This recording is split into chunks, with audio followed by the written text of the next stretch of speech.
విజయవాడలో ఒక 3 BHK లేదా 4 BHK ఫ్లాట్ చూస్తున్నారా? అయితే ఇది బందర్ రోడ్ కి దగ్గరగా ఒక మంచి ప్లెజెంట్ లొకేషన్ లో సేల్ కి వచ్చిన గేటెడ్ కమ్యూనిటీ ప్రాజెక్ట్. పక్కా వాస్తు, ఫుల్ ఎమ్యూనిటీస్ తో చాలా లగ్జరీస్ గా నిర్మించారు. సో మీరు గనక ఒక అఫోర్డబుల్ ప్రైసింగ్ లో 3 BHK 4 BHK ఫ్లాట్ సొంతం చేసుకుందాం అనుకుంటే ఇంకా ఆలస్యం చేయకుండా కింద డిస్క్రిప్షన్ ఉన్న కాంటాక్ట్ నెంబర్ కి వాట్సాప్ కాల్ చేయండి. గౌతమ్ గారు నమస్తే సార్. నమస్తే అండి. గౌతమ్ గారు 2 రోజుల నుంచి యూట్యూబ్ ఛానల్ తీసుకున్నా సరే, మెయిన్ స్ట్రీమ్ మీడియా తీసుకున్నా సరే, సోషల్ మీడియా ఎక్కడైనా సరే ఒకే టాపిక్ జానీ మాస్టర్ది. ఎందుకంటే ఓ పక్కన వైఎస్ఆర్సీపీ వాళ్ళు తిప్పుతున్నారు, కొంతమంది సపోర్ట్గా ఇటు జనసేన తెలుగుదేశం వాళ్ళు కూడా ఏయో పోస్టులు వేస్తూ ఉన్నారు. బట్ ఎటు చూసుకున్నా సరే జానీ మాస్టర్ చుట్టూ మాత్రం టాపిక్ అయితే నడుస్తూ ఉంది. కానీ నాకు ఇంట్రెస్టింగ్ ఏంటంటే అండి, మనం ఎలక్షన్స్ అయిన కాడి నుంచి చూసుకుంటే ఒకటొకటి ఒకటొకటి ఒకటొకటి అన్నీ కూడా ఈ సెలబ్రిటీస్ అవ్వచ్చు, రాజకీయ నాయకులు అవ్వచ్చు, ఆడవాళ్ళతో ఉన్నాయే బయటకు వస్తూ ఉన్నాయి అనమాట. సో ఇవన్నీ చూస్తుంటే దీని వెనకాల ఏదైనా కుట్ర కోణం ఉందా అనిపిస్తుంది. ఎస్పెషల్లీ మనం ఆదిమూలం తీసుకున్నా, జానీ మాస్టర్ తీసుకున్నా సరే, ఇక్కడ ఇద్దరు కూడా అంటే మనం పచ్చిగా చెప్తే జనాలు మన తప్పు పడతారేమో కానీ అమ్మాయిలు ఇద్దరు కూడా ముందల వాళ్ళిద్దరితో వాళ్ళు అంగీకరించే వెళ్ళారు. ఆ తర్వాత ఒక ఆమె ఏమో వీడియో బయట పెట్టింది, ఒక ఆమె ఏమో నన్ను అప్పుడు ఇలా చేశాడు ఇలా చేశాడు అని చెప్పి 2-3 సంవత్సరాల తర్వాత కేసు వచ్చి బయట పెట్టింది. పెడతాం. 2-3 సంవత్సరాల తర్వాత వచ్చి ఇప్పుడు కేసు పెడతా ఉంది. ఇవన్నీ చూస్తే ఆ రోజు జరిగినప్పుడు ఎందుకు మాట్లాడలేదు, ఈ రోజు ఇన్ని సంవత్సరాల తర్వాత లేకపోతే ఇన్ని రోజుల తర్వాత బయటకు వచ్చి ఎందుకు చేస్తున్నారు? ఇక్కడ ఏదో కుట్ర కోణం అయితే ఉందన్నది నాకు అనిపిస్తా ఉంది సార్. అంటే మనకి రాజకీయాలన్నీ అతీతంగా పక్కన పెట్టేసి ఒక మామూలు ప్లేన్ వ్యూలో చూస్తే మాత్రం యాక్చువల్గా అంటేనండి, ఏదైనా కుట్ర కోణం ఉంది అనే దాన్ని ఆలోచించవలసిన అంశమే. కొంచెం ఉండే అవకాశాలు కూడా ఉంటాయి. ఎందుకంటే ఈ ఇప్పుడు మీరు చెప్పిన ఈ ఆదిమూలం, కోనేటి ఆదిమూలం కావచ్చు, జానీ మాస్టర్ది కావచ్చు, అంతకు ముందు వైఎస్ఆర్ కాంగ్రెస్ పార్టీలో ఉన్నప్పుడు పృథ్వీది కావచ్చు, ఇట్లాంటి వాళ్ళందరివి ఇదే అంశాల్లో బయటకు వచ్చినాయి. అంటే పృథ్వీది అయితే కేసు దాకా వెళ్ళలేదు అనుకోండి, అది వేరే విషయం. దాంట్లో క్రిస్టల్ క్లియర్ గానే కుట్ర ఉంది అనేటట్టుగా చాలా అంశాలు కనపడతా ఉన్నాయి. దాన్ని ఖచ్చితంగా ఆయన ఆ పదవి నుంచి తొలగించేస్తే మళ్ళీ అంత సమస్య పోయింది. మిగతాది ఈ అనంతబాబు, లేకపోతే గోరంట్ల మాధవ్, లేకపోతే అంబటి రాంబాబు, అవంతి శ్రీనివాసు, వీళ్ళవైతే వైఎస్ఆర్ కాంగ్రెస్ పార్టీ ఏ మాత్రం పట్టించుకోకుండా అది అసలు జరగలేదన్నట్టుగా మెదలకుండా ఉన్నారు. కానీ మీరు విజయసాయి రెడ్డి అంశం కానీ ఈ ఈ ఈ జానీ మాస్టర్ది, ఇప్పుడు జరుగుతున్న జానీ మాస్టర్ది కానీ మొన్న వచ్చిన ఆదిమూలంది కానీ వీడియోలు చూసారంటే, మరి ప్రలోభం అనే దానికి మగవాడు ఏ రోజున బద్ధుడవుతాడో, ఆ ప్రలోభ పడతాడో, ఆ విషయాన్ని దగ్గర అతనికి ఉన్న దీన్ని కొంత క్యారెక్టర్ని చంపుకుంటాడో, మరి వాళ్ళందరూ బయటపడాల్సిందేగా. అలా కూడా జరుగుతుందిగా. మిమ్మల్ని ప్రలోభ పెడతారు, అందరూ ప్రవరాక్యుల్లాగా బెర్ర బిగుసుకొని నుంచుంటారు అనేది ఎవరు చెప్పలేరు. కానీ మనకున్న స్టేటస్ని, మనకు ఉన్న పేరు పరపతిని దృష్టిలో పెట్టుకుని ఆగాల్సిన అవసరం ఉంది. శ్రీరాముడిని వరించిన శూర్పణఖ ఆయన్ని మోహించి రాలేదా? ఆవిడ కామరూపిణి. శూర్పణఖ అంటే కావాలంటే సీత కంటే కూడా అందంగా తయారయ్యి రాగలదు, వేషాన్ని అలా మార్చుకోగలదు. మరి అలాంటి వేషాన్ని చూసిన మరి శ్రీరాముడు మరి అక్కడేమి గతి తప్పలేదే. ఏ రోజైతే మీరు గతి తప్పుతారో, ఆ రోజు ఏ రోజైతే ప్రలోభానికి గురవుతారో, ఆ రోజున ఇలాంటి వాటన్నిటికీ ఆస్కారం వస్తుంది. ప్రవరాక్యులు ఎవరు ఉండరు, అది అందరికీ తెలిసిందే, కాదని అంటం లేదు. మనిషిలో చపల చిత్తం ఉంటుంది, కేవలం మగాడికే కాదు స్త్రీకి కూడా చపల చిత్తం ఉంటుంది. కానీ మనకున్న చట్టాల ప్రకారంగా కానీ, మనకున్న నైతిక విలువల ప్రకారంగా కానీ ఎక్కువ మగవాడే బ్లేమ్ అవుతాడు. అందున ఇంకా చూశారనంటే ఇదొక్కడితోటి ఆగిపోదు. నాకు తెలిసి జానీ మాస్టర్ ఒక్కడితోటి ఆగిపోదు. ఎవరైతే పొలిటికల్గా ఇన్వాల్వ్ అయినా ఈ ఆర్టిస్టులు కానీ, సెలబ్రిటీలు కానీ ఇతరత్ర రంగాల్లోంచి వచ్చి లాస్ట్ ఎలక్షన్స్లో బాగా హెక్టిక్గా పనిచేశారో వాళ్ళందరి మీద ఇంకా చాలా వస్తాయి అనేది నా ఒక్క ఉద్దేశం. ఇది ఇంతకు ముందు హనీ ట్రాప్ అయ్యుండకపోవచ్చు, వీళ్ళే ఒకళ్ళని పంపించి వాళ్ళని ట్రాప్ చేసి తీసుకొని రాకపోవచ్చు. మరి గతంలో వాళ్ళకి జరిగింది తవ్వి బయటకు తీసే అవకాశాలు లేవా? వాళ్ళని ప్రలోభ పెట్టే అవకాశాలు లేవా?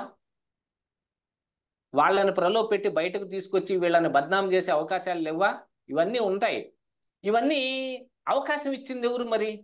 మళ్ళీ వీళ్ళే. ఇప్పుడు ఆ అమ్మాయితోటి ఉన్న సంబంధం కావచ్చు, లేకపోతే మీ దగ్గర అసిస్టెంట్గా ఉన్న దాని గురించి కావచ్చు, లేక వేరే ఏదైనా కావచ్చు, మీ టూ అంశం తీసుకున్నారనుకోండి, ఎప్పుడో 10 సంవత్సరాల కిందట జరిగిపోయింది. దాన్ని ఇప్పుడు ఎందుకు తెస్తారు అని అంటే, అలా మాట్లాడాల్సిన పని ఏం లేదు. ఎప్పుడు ధైర్యం ఉంటే అప్పుడు బయటకు వచ్చే అవకాశం ఉందని కోర్టే చెప్పింది. ఎప్పటికైనా సరే ఆ కేసు వాళ్ళు వచ్చి కేసు పెడితే తీసుకోండి అని. అది ఎందుకంటే అంటే ఇప్పుడు కోర్టు చెప్పింది జనరల్గా ఉన్నది అంతా ఒకటే సార్, ఓకే సార్, అది మనం కూడా అగ్రీ చేద్దాం వాళ్ళకి ఏదో వచ్చిందని. కానీ మనం ఒక మామూలుగా చూసుకుంటే మాత్రం దీని వెనకాల ఇప్పుడు ఆ అమ్మాయిలు ఎవరైతే వచ్చి కేసులు పెడుతున్నారో, ఎవరైతే వచ్చి పబ్లిక్కి చెప్తున్నారో, సో వాళ్ళది కూడా తప్పే ఉంది కదా. ఆ రోజు అవసరాని కోసం మీరు వెళ్ళారు, అప్పుడు కాముగా ఉన్నారు, అవసరం తీరిపోయినా కావచ్చు, లేదంటే మీకు ఇంకా ఏదో ఆశించి ఉండొచ్చు, వాళ్ళు ఇవ్వకపోయి ఉండొచ్చు, అప్పుడు మీరు రోడ్డు మీదకి వస్తున్నారు కదా. ఇక్కడ మరి అబ్బాయి తప్పు ఆశించింది ఉందో ఇవ్వచ్చుగా. మరి ఇస్తే మెదలకుండా ఉండేవాళ్ళేమో కదా. అదే, ఆ ఆశించింది ఇస్తే అంటే ఇంకా కాముగా ఇప్పుడు ఉంటారు. అది ఇప్పుడు ఆశించింది అని అంటే ఏం ఆశిస్తారండి? ఈ- ఏం ఆశిస్తారు సార్? ఇప్పుడు ఈ అమ్మాయి ఉంది, ఆశించగలిగేది డబ్బు ఒకటే. డబ్బు కావచ్చు, లేదంటే ఛాన్సెస్ కావచ్చు, లేకపోతే ఏదైనా కావచ్చు. ఇంకో మరి మరి 4 సినిమా ఛాన్సులు. ఇప్పుడు ఇతనికంటే సినిమా ఛాన్సులు. మరి కోనేటి ఆదిమూలం తోటి ఆవిడ ఏం ఆశించి చేసి ఉండొచ్చు? ఏముంది, పదవి, డబ్బు, వర్క్లు అవ్వచ్చు, ఏదైనా అవ్వచ్చుగా. వర్కులు, ఇవే కదా అంటే బెనిఫిట్స్. బెనిఫిట్స్ అంతే. ఆ బెనిఫిట్స్ మరి నువ్వు బెనిఫిట్ పొందినప్పుడు వాళ్ళకు కూడా ఏదో బెనిఫిట్ చూపించవచ్చుగా. అదే. ఆ, చూపించలేని బెనిఫిట్ ఏం అడగరుగా ఉమ్, ఎవరైనా.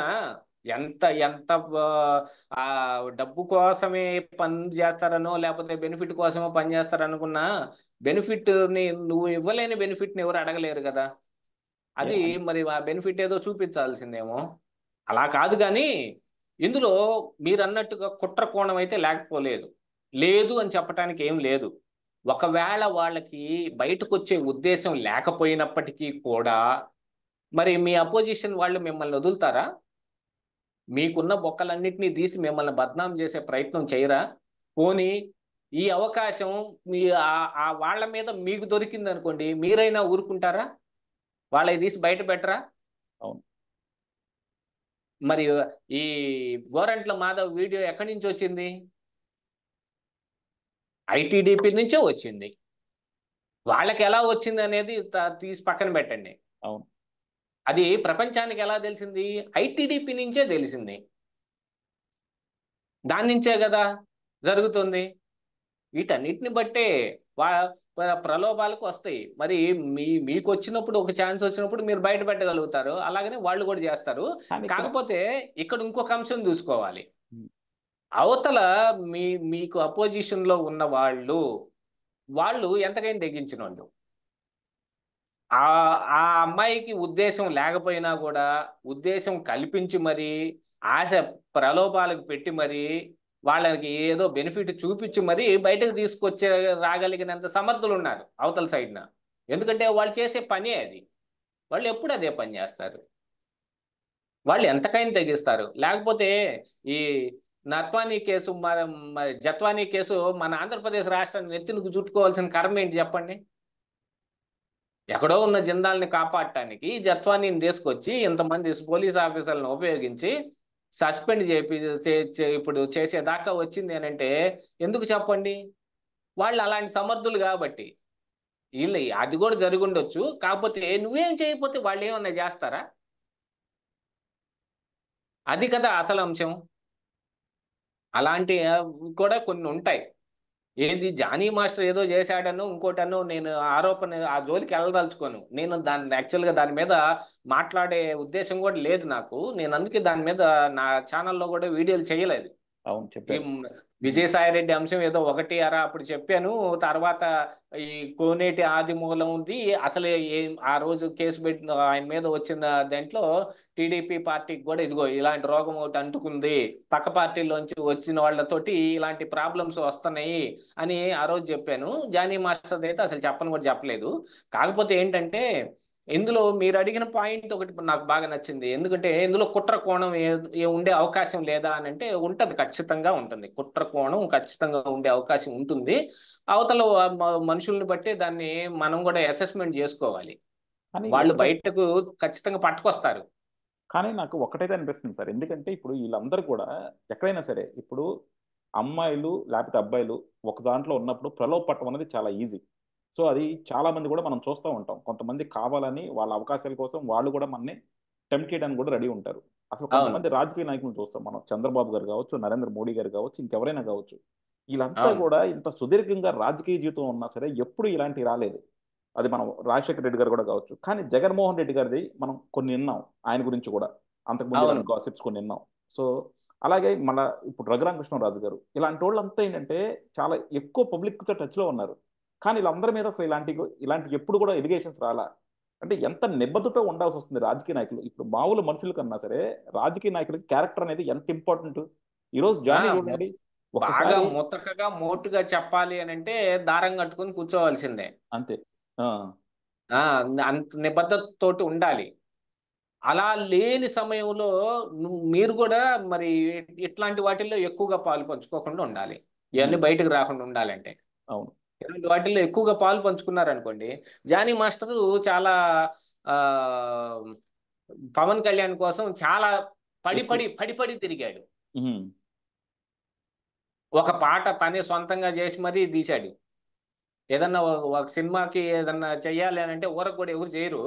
ఉమ్, మరి పవన్ కళ్యాణ్ కోసం పడి పడి చేశాడు కదా. ఇప్పుడు ఉమ్, ఇట్లాంటివి ఇంకా కొంతమంది ఉన్నారు, వేరే వేరే ఆర్టిస్టులు కూడా కొంతమంది ఉన్నారు. ఆర్టిస్టులు వాళ్ళది కూడా తలుచుకుంటే ఎప్పుడన్నా ఏదో ఒక సమయంలో వాళ్ళది బయటపడింది అనుకోండి, వాళ్ళు చాలా బాధపడతారుగా. ఇప్పుడు ఇటే కాదు, మా అటు సైడు ఆ, వైఎస్ఆర్ కాంగ్రెస్ పార్టీ వైపు కూడా చూడండి. ఇప్పుడు మరి ఆ అమ్మాయి ఆ యాంకర్ శ్యామలానా, శ్యామల. ఉమ్, ఆ ఇప్పుడు ఎంత ట్రోల్కి గురవుతుంది చెప్పండి. ఏదో $12,000 $12,000 అని తెగ్గోలు చేస్తున్నారు. ఆస్ట్రేలియా వీసా కోసం నేను దేనికైనా రెడీ అని మాట్లాడిన మాటలు లేవా, నీ బతుకు బండారం బయట పెడతాను అని చాలా మంది మాటలు మాట్లాడుతానే ఉన్నారు కదా, ఇటు సైడ్ నుంచి కూడా. ఈ జానీ మాస్టర్ లాగనో లేకపోతే ఈ ఆదిమూలం లాగనో ఆ అవతల శ్యామల కూడా తయారై కూర్చుంది కదా, ఏందో ఆవిడ మీద కూడా భయంకరంగానే జరుగుతుంది. ఉమ్. అలాంటి వాటన్నిటికీ మనం కొంచెం దూరంగా ఉండాలి. ఆ రోజున మరి ఆ అమ్మాయి ఏం మాట్లాడిందో, ఆ అమ్మాయి మరి ఆ $12,000 గొడవేందో మనకి ఏం తెలియదు. కానీ దాని గురించి మనం ఇప్పుడు ప్రస్తావించుకున్నంత గొప్ప మ్యాటర్ ఏం కాదు అది. ఆ ఇలాంటి సంఘటనలు వచ్చినప్పుడు మాత్రం రాజకీయాలు ఎంత రొచ్చుబట్టిపోయాయి అనే దాంట్లోనే చాలా బాధ కలుగుతుంది. యా, ఎందుకంటే మనం అది వరకు కూడా చూసాం. ఎంత నిబద్ధతతోటి ఎంత స్థాయి మనుషులైనా సరే, బాగా ఉచ్చ స్థాయికి వెళ్ళనివ్వండి, బాగా అధమ స్థాయిలోనూ ఉండనివ్వండి, మనం జాగ్రత్తగా ఉండాలి. మన కుటుంబ కట్టుబాట్లు, నీతి నియమాలు వీటన్నిటిని ఖచ్చితంగా పాటించి అలాగనే ఉంటే మంచిది ఎప్పటికైనా సరే. ఎందుకంటే ఈరోజు బికారిలాగా రోడ్డు మీద అడుక్కోవచ్చు. అదే రే రేపు మీరు అసలు ఈ ప్రపంచంలోనే టాప్ మోస్ట్ బిలియనీర్ అవ్వచ్చు. మీరు ఈ రోజు బికారిగా ఉన్న చేసిన పనులన్నీ రేపు బిలియనీర్ అయినప్పుడు మీకు అన్ని వెంటాడి వేధించటం మొదలు పెడతాయి. యా, అంటే నాకు అర్థం కాని ఇంకో విషయం ఏంటంటే. మైక్ టైసన్ ఒకసారి గుర్తు తెచ్చుకోండి. అవును. ఎక్కడి నుంచి ఆడుకోపోయి ఆయన మీద ఏదో కేసు పడి ఆ డ్రగ్స్ కేసు. అసలు ఆ డబ్బులు కూడా కట్టడానికి ఆయన సినిమాల్లో పని పని కూడా చేసుకోవాల్సిన కర్మ పట్టింది. యా, అంటే ఇక్కడ. అలాంటివి కొన్ని కొన్ని జరుగుతూ ఉంటాయి. కాబట్టి మీరే జాగ్రత్తగా ఉండాలి కదా. యా, ఇక్కడ కాకపోతే నాకు ఒకటి అనిపిస్తుంది సార్. ఇప్పుడు మనం కొన్ని కేసులు చూసాం. తివారీ గారి కేసు చూశారు. ఒక్కసారి అలాంటి దాంట్లో పట్టుబడితే వాళ్ళ జీవితం ఏమవుద్దో చూసాం. అలాగే కొన్ని పలు రకాల కేసులు చూసినా ఇంకా సెలబ్రిటీలు ఎందుకు అలా టెంప్ట్ అవుతా ఉన్నారు. సెలబ్రిటీలు అంటే వాళ్ళకున్న ఆ అది సెలబ్రిటీ అనేది ఒక డ్రగ్ లాంటిదండి. ఉహుం. యాక్చువల్ చెప్పాలంటే మాదక ద్రవ్యం లాంటిది ఆ సెలబ్రిటీ హోదా అనేది. ఆ హోదా ఇచ్చే కిక్కే చాలా వేరుగా ఉంటుంది. మనల్ని ఎవడురా ఏంట్రా చేసేది అనే ఒక ఇది ఉంటుంది. ఆ దాన్ని బేస్ చేసుకుని వాళ్ళ ఆ రోజుకి గెటాన్ అయిపోతారు. కానీ తర్వాత పరిస్థితులు మారిపోతుంటాయి. ఎప్పుడో ఎక్కడెక్కడి నుంచో ఎవరెవరి మీదనో ఎప్పుడో జరిగిన పాతవన్నీ కూడా తీయటానికి ఇప్పుడు కేరళ నిండా ఇదే గోల జరుగుతుంది. అవును. కేరళ నిండా మీటూ ఇష్యూసే ఉన్నాయి. ఉహు. డైరెక్టర్లు కావచ్చు, యాక్టర్స్ కావచ్చు, అందరూ దాంట్లోనే ఏదో ఆ, ఒక దాంట్లో ఆరోపణలు వస్తానే ఉన్నాయి కేరళలో జరిగిన గొడవలతోటి.